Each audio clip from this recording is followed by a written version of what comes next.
अच्छा। ओम शांति। परमात्मा का अति स्नेही, चारै काल, अनादि आदि मध्य र अन्तमा परमात्माका अति समीप र श्रेष्ठ आत्माहरूलाई, सबैतिरका डबल सेवाधारी आत्माहरूलाई, सदैव एकाग्र सोमानको सिटमा सेट रहने बाप दादाका मस्तक मणिहरूलाई, सदा समयको महत्त्वलाई जानेर तीव्र पुरुषार्थको सबूत दिने सपूत आत्माहरूलाई, चारैतिरका उमङ्ग उत्साहका पङ्खले सदैव उड्ने र उडाउने डबल लाइट फरिस्ता आत्माहरूलाई र परमात्मा विधिद्वारा सम्पूर्ण सिद्धि प्राप्त गर्ने सिद्धि स्वरूप आत्माहरूलाई याद, प्यार, गुड मर्निङ और नमस्ते। प्रसङ्ग सुरु गरौँ महाभारतको एक कहानीबाट। पाण्डव र कौरवहरूको बीचमा महाभारतको युद्धको तयारी हुँदै थियो। यस्तैमा एक दिन दुर्योधन आफ्नो कोठामा बसेर गहिरो चिन्तनमा हुँदै गरेको देखेर मामा शकुनीले सोध्छन् र दुर्योधनलाई मनमा युद्ध कसरी जित्ने होला भन्ने सङ्कल्प चलिरहेको कुरा आभास पाएपछि शकुनीले भगवानसँग गएर यसको कुनै न कुनै विधि माग्नुपर्छ, थाहा पाउनुपर्छ भन्ने सल्लाह दिइसकेपछि कुनै दिन दुर्योधन एक बिहानै भगवान श्रीकृष्ण भएको ठाउँमा पुग्छन् र त्यही बिहान अर्जुन पनि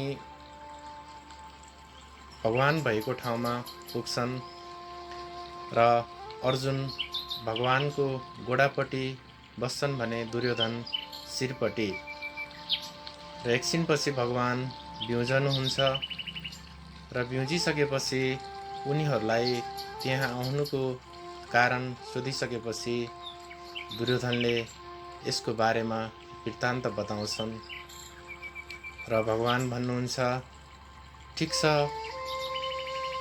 युद्ध त हुनु नै छ र यसमा मैले एउटा शर्त दिन्छु। तिमीहरूको एकातिर म स्वयं आफै हुन्छु भने अर्कोतिर मेरो नारायणी सेना हुनेछ। म कुनै पनि पक्षबाट युद्ध गर्ने छैन, शस्त्र चलाउने छैन, केवल सारथीको रूपमा रहनेछु भनेर भगवानले भनिसकेपछि पहिला कसलाई माग्ने पालो दिउँ भनेर प्रसङ्ग चल्दै गर्दा दुर्योधनले म पहिला आएको हुँ भगवान, मलाई पालो दिनुपर्छ भनिसकेपछि भगवान भन्नुहुन्छ, मैले त पहिला अर्जुनलाई देखेको हुँ र अर्जुन तिमीभन्दा सानो पनि भएको हुनाले अर्जुनको रोज्ने पालो भनेर भगवानले बताइसकेपछि अर्जुन भन्छन्, हे भगवान, मलाई हजुरको नारायणी सेना लिएर के काम, मलाई त स्वयं हजुर नारायणकै आवश्यकता छ, मलाई नारायणी सेनाको आवश्यकता छैन भनेर अर्जुनले स्वयं भगवानलाई नै माग्छन् र त्यसपछि दुर्योधनलाई आफूले भने जस्तै हुन्छ। बिचरा अज्ञानी दुर्योधन खुसीले गदगद हुन्छन्, मैले जे सोचिरहेको थिएँ त्यही भयो भनेर दुर्योधनले त्यसपछि नारायणी सेना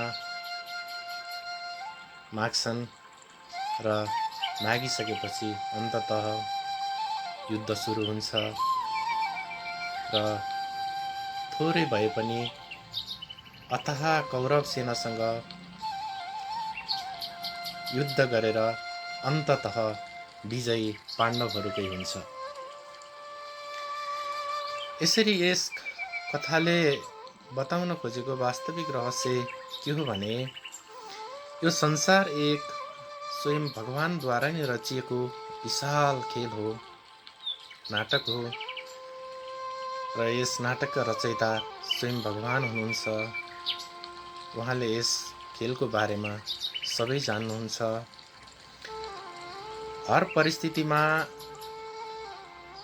विजयको विधि पनि उहाँले नै जान्नुहुन्छ। यस कलियुगी दुनियाँमा देखावटी, असत्य, झुट, छल, कपट हुनु स्वाभाविक नै हो र समाजमा कहिलेकाहीँ कुनै विषयमा धेरै व्यक्तिहरूले असत्यको पक्ष लिए, असत्यलाई मद्दत गरे भन्दैमा हामी साधक ज्ञानी आत्माहरू असत्यकै पछि लाग्नु हुँदैन। किनभने यस कथाबाट स्पष्ट हुन्छ, यदि सारा संसारको आत्माहरू एकातिर र एक आत्मा, सत्यवादी आत्मा अर्कोतिर भगवानको साथमा, केवल भगवानको साथमा भए पनि अन्ततः विजयी त्यही एकजनाका नै हुनेछ भन्ने सन्देश यस कथाबाट हामीलाई प्राप्त भएको छ। तसर्थ समाजको धेरै व्यक्तिहरू झुटको पक्ष लिएको देख्दैमा स्वयंको सत्य सङ्कल्पको विचारधारालाई बदल्न हुँदैन र एक सत्य भगवानलाई नै आफ्नो साथी बनाएर उहाँलाई सदा साथमा राखेर हर परिस्थितिहरूको सामना गर्दै जीवनमा अगाडि बढ्यौँ भने हाम्रो विजय निश्चित छ भन्ने सन्देश हामीलाई यस कथाबाट प्राप्त हुन्छ। अच्छा, ओम शान्ति।